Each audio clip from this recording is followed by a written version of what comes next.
Friends, చంద్రబాబును కొట్టిన మంత్రి, తీవ్ర కోపంలో నాయకులు, ఈ విషయాలను తెలుసుకునే ముందు వీడియో మీరు కంప్లీట్గా చూడండి. అప్పుడే మీకు కంప్లీట్ ఇన్ఫర్మేషన్ ఏంటో అర్థమవుతుంది. అదేవిధంగా చాలామంది వీడియో చూస్తున్నారు కానీ సబ్స్క్రైబ్ చేసుకోవడం మాత్రం మర్చిపోతున్నారు. దయచేసి సబ్స్క్రైబ్ చేసుకోండి. సబ్స్క్రైబ్ చేసుకోవడం వల్ల నేను చేసే ప్రతి ఒక్క అప్డేట్ మీరు ముందుగానే పొందగలుగుతారు.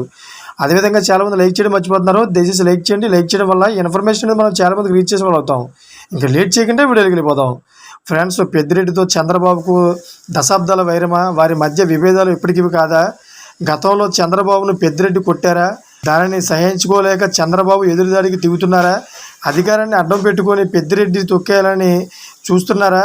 పొలిటికల్ సర్కిల్లో ఆసక్తికర చర్చ నడుస్తోంది. ఏపీలో శాంతి భద్రతలు క్షీణించాయని ఇండియా కూటమిలోకి వైసీపీ చేరికపై క్లారిటీ ఇస్తూ ఈరోజు జగన్ మీడియాతో మాట్లాడారు.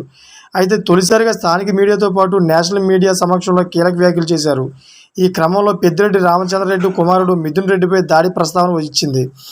అయితే దీంతో ఓపెన్ అయ్యారు జగన్. గతంలో పెద్దిరెడ్డి చంద్రబాబు మధ్య జరిగిన వ్యవహారాన్ని బయటపెట్టారు. గతంలో ఇద్దరు మంచి మిత్రులని, కాలేజీలో క్లాస్మేట్లని, అదేవిధంగా ఈ క్రమంలో వారి మధ్య విభేదాలు వచ్చాయని, ఒక దశలో పెద్దిరెడ్డి చంద్రబాబుపై చేయి చేసుకున్నారని చెప్పుకొచ్చారు జగన్.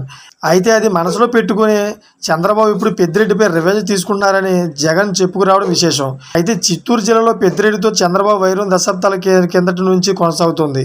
చిత్తూరు జిల్లాలో పెద్దిరెడ్డి రామచంద్రరెడ్డితో పాటు నల్లరి కుటుంబం కూడా పొలిటికల్గా యాక్టివ్గా ఉండేది. మధ్యలో చంద్రబాబు వచ్చారు.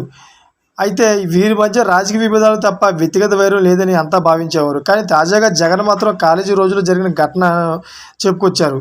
అయితే ఇందులో ఎంత వాస్తవం ఉందో జగన్కే తెలియాలి. అయితే మాజీ సీఎం హోదాలో జగన్ చేసిన ఈ ప్రకటన పొలిటికల్ సర్కిల్లో హాట్ టాపిక్గా మారింది. Thank for watching friends.